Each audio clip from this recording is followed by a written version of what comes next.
Bonjour, je suis Chantal de Nîmes Relax, partenaire de la chaîne Bien-être ZenZone TV et je vous présente aujourd'hui les soins énergétiques.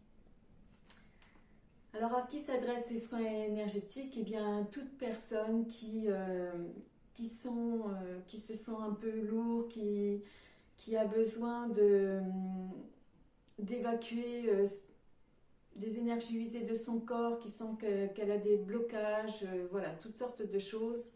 Et je vous en dirai un petit peu plus lorsque je vous décrirai une séance de soins énergétiques.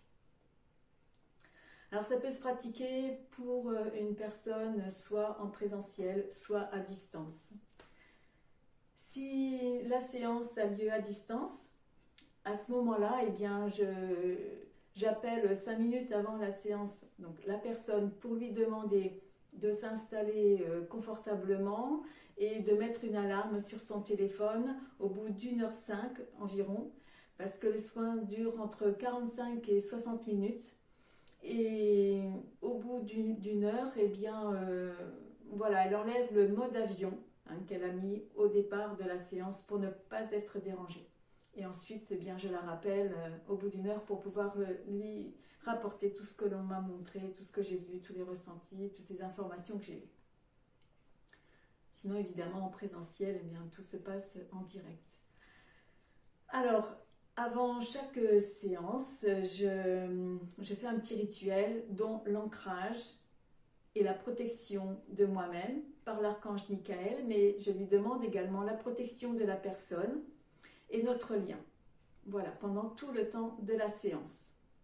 Je demande également l'aide de l'équipe spirituelle de la personne à qui je vais faire le soin, de mon équipe spirituelle et également de l'aide de tous les êtres de lumière qui pourront m'aider à faire en sorte que ce soin soit le plus bénéfique possible, parce que évidemment je ne suis qu'un canal, je ne suis que l'intermédiaire.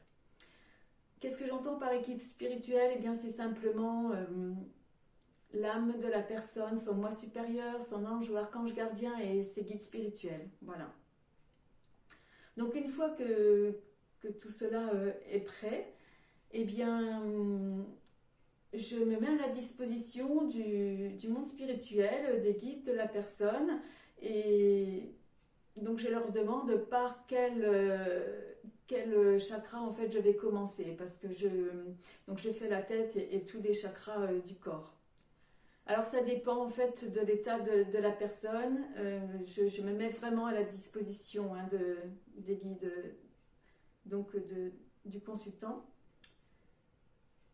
Alors par exemple, je me souviens une fois on m'a dit, bien écoute, commence tout de suite par la tête, parce que la personne a un tel brouhaha de pensées, d'idées, etc. dans son crâne que si elle reste comme ça, elle ne va pas pouvoir bénéficier au maximum de la séance. Or évidemment, le but, c'est que le soin soit le plus bénéfique possible pour la personne. Et donc à ce moment-là, on m'a fait donc aller au niveau de la tête de la personne. Et alors là, on m'a montré une tempête, une tornade, des éclairs, enfin c'était vraiment très très très violent effectivement, un ouragan, enfin voilà, et donc en suivant les directives que l'on me transmettait, et eh bien voilà, j'ai fini par calmer euh, le, tout ce brouhaha, toute cette tempête qu'il y avait dans le crâne de la personne, jusqu'à ce que ce soit vraiment très paisible, et en fait ça se présentait sous une forme d'un magnifique ciel bleu. Voilà, tout ça, tout calme, tout serein. Et ce qui est intéressant, c'est que à la fin de la séance, bien sûr, j'ai raconté tout cela à la personne qui m'a dit « Mais j'étais sûre que vous aviez commencé par la tête ». Parce que quand je me suis posée sur le lit, eh bien, je n'étais pas vraiment sereine, j'étais pas vraiment bien, j'avais plein d'idées dans la tête et tout, j'étais vraiment pas centrée. Et au bout de quelques minutes, tout s'est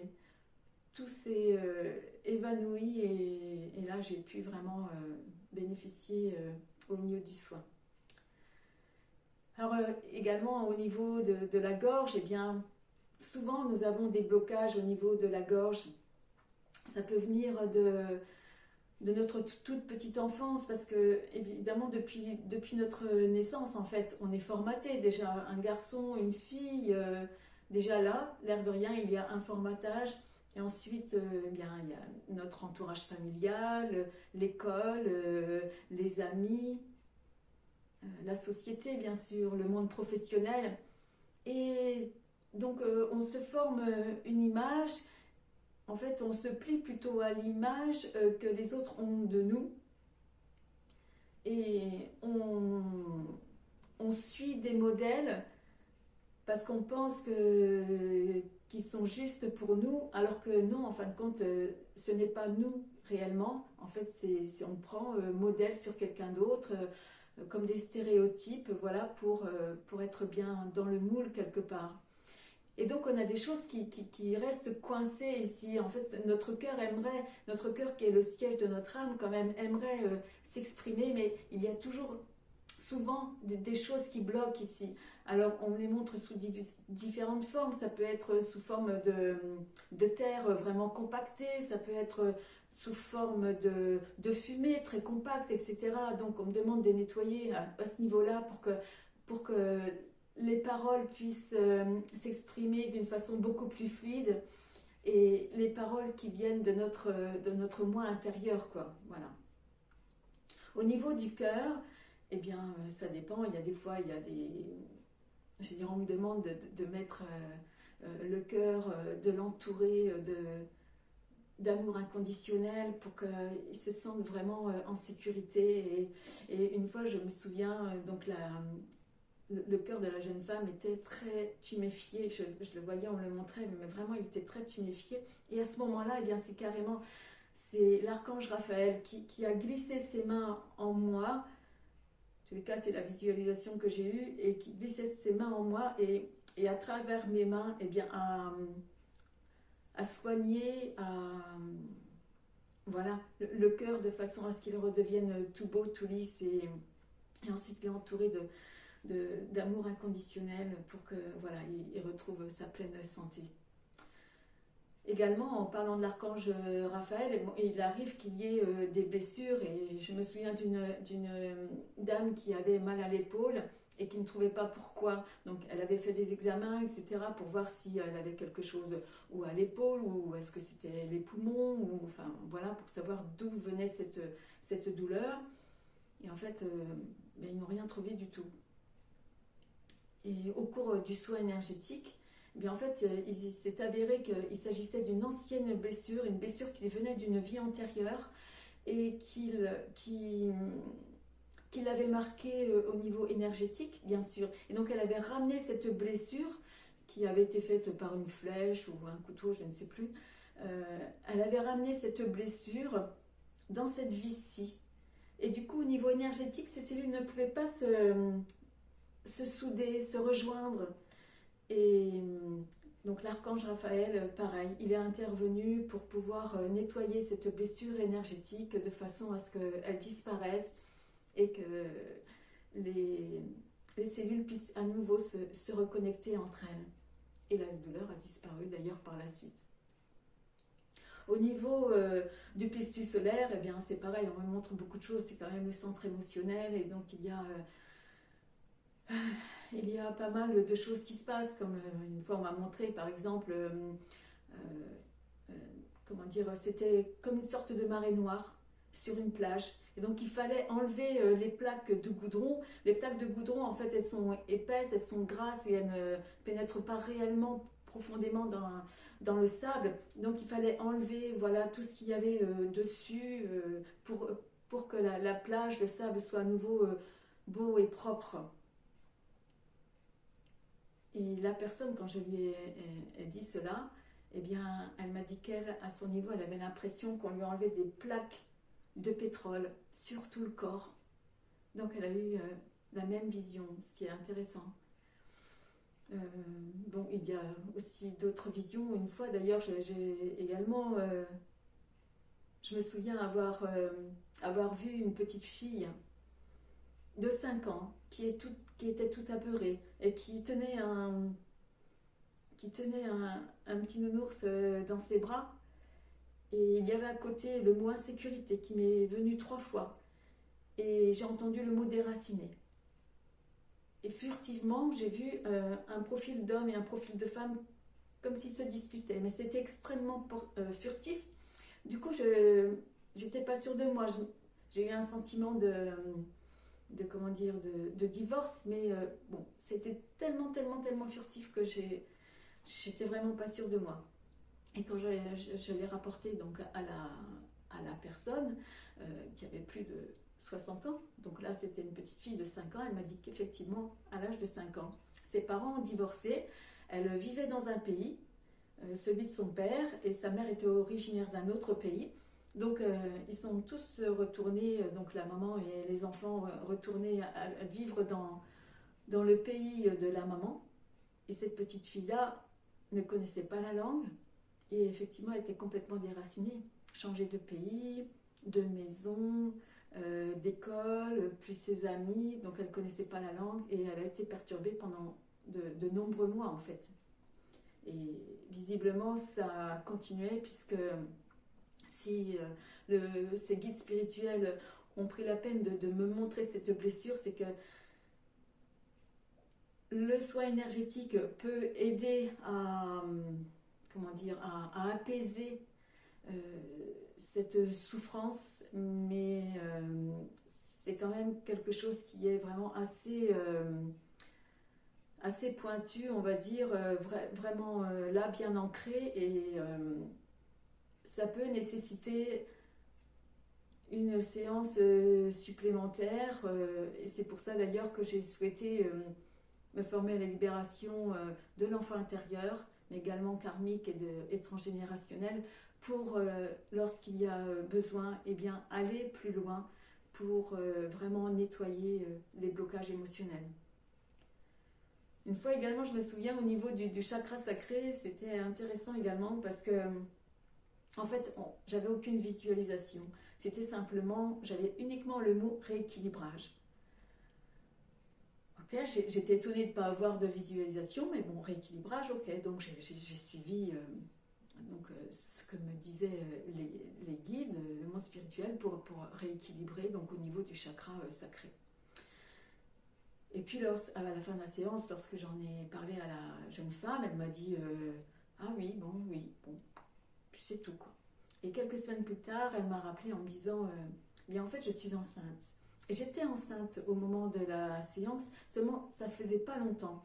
Et donc je ne voulais pas en parler tant que je n'étais pas certaine vraiment eh bien, que le fœtus serait viable et que je voulais attendre une certaine période avant de pouvoir en parler. Et alors là, tout s'est éclairé, rééquilibrage évidemment, puisque, alors pas d'image, eh bien oui, puisque la personne ne souhaitait pas en parler, donc je n'ai rien visualisé. Et rééquilibrage, eh bien oui, dans le corps d'une femme, quand un fœtus vient s'installer dans l'utérus, oui, ça bouge, ça transforme énormément de choses. Et donc il faut l'aider à rééquilibrer un petit peu tout ça pour que voilà, qu'il puisse bien faire sa place, etc. Et au niveau du chakra racine, eh bien, parfois on me demande d'ailleurs de commencer par le chakra racine, tout simplement parce que la personne n'est pas vraiment ancrée dans son corps physique. Et donc on me demande de nettoyer au niveau du chakra racine, donc je nettoie également les jambes, les pieds, etc. Et ensuite je renvoie de l'énergie de la terre-mère pour que la personne soit vraiment bien ancrée voilà, dans son corps. Une fois que j'ai nettoyé tous ces chakras, etc., je remets de l'énergie, souvent de sérénité, voilà, dans le corps énergétique de la personne, parce que voilà, pour qu'elle se sente vraiment bien et en paix, qu'elle ait un sentiment de bien-être et de paix intérieure. Et ensuite, je la mets dans une sorte de cocon rose, comme dans de la ouate rose. C'est vraiment, enfin, c'est ce qu'on me demande de faire à la fin de chaque séance. Parce qu'il me dit, En fait, c'est pour emballer la personne dans un cocon d'amour inconditionnel et pour qu'elle se sente vraiment bien en sécurité et que voilà, qu'elle sente qu'ils sont présents là toujours à ses côtés, toujours pour elle et que voilà, qu'elle n'a pas de souci à se faire, ils sont toujours là. Donc voilà, une fois que la séance est terminée, eh bien, donc je rapporte tout ce que j'ai vu, tous les messages qu'on m'a transmis, tous les ressentis, etc., que j'ai pu avoir au cours de la séance. Donc soit la personne là, directement si elle est là physiquement, ou bien donc à la personne à distance, donc que je rappelle. Et d'ailleurs, à cette personne, là, quand c'est une séance à distance, je lui demande de m'envoyer avant la séance une photo d'elle, de la tête aux pieds, que j'imprime sur une feuille A4. Voilà, et que je pose sur la table. C'est une façon que j'aime faire pour les soins à distance. Et, et voilà, donc une fois que j'ai rapporté tout cela, bien sûr, la personne, elle me raconte également tous les ressentis qu'elle a eus, toutes les images qui lui sont parvenues, tous les messages également qu'elle a pu avoir. Alors, s'il arrive que la personne n'ait rien, ni ressenti, ni image, ni message, ni quoi que ce soit, eh bien, il n'y a pas de souci, le soin a quand même bien fonctionné, c'est juste ben voilà, que là, peut-être, elle n'était pas particulièrement réceptive à tout cela, mais cela n'enlève en rien en la qualité du soin. Les guides spirituels ont fait ce qu'il y avait à faire à ce moment-là. Il n'y a aucun doute à avoir. De toute façon, le soin a été fait pour que ce soit le plus bénéfique possible pour la personne. Et donc, bien sûr, une fois tout cela terminé, eh bien, je remercie les équipes spirituelles, de la personne, de moi-même et tous les êtres de lumière qui sont intervenus pour que ce soin soit vraiment le plus bénéfique possible pour la personne. Alors voilà, donc j'espère que ces explications vous ont intéressé, vous ont satisfaite. Et si vous souhaitez bien en savoir plus ou si vous souhaitez voilà, réserver une séance, eh bien écoutez, n'hésitez pas, vous pouvez me contacter voilà, par mon site internet où vous aurez toutes les coordonnées de contact. Voilà, je vous souhaite une excellente journée et je vous dis à très bientôt. Au revoir.